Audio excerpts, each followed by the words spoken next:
Genangan banjir yang merendam rumah warga di sejumlah kecamatan di Aceh Utara berangsur surut.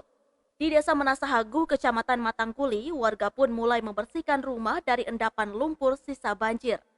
Meski sebagian rumah masih terdapat genangan banjir, namun pembersihan terus dilakukan agar bekas lumpur tidak mengering di dalam rumah warga.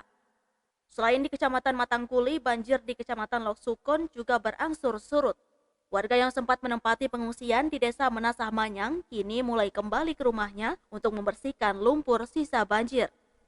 Warga pun berharap persoalan banjir segera teratasi dan pemerintah harus serius menangani persoalan tanggul yang tak kunjung selesai, serta meminta normalisasi perawatan sungai guna mencegah banjir langganan di Aceh Utara setiap tahunnya. Harapan kami itulah otomatis ya kami ingin tanggul itu segera diperbaiki lah. Ya, itu harapan kami ya selaku masyarakat.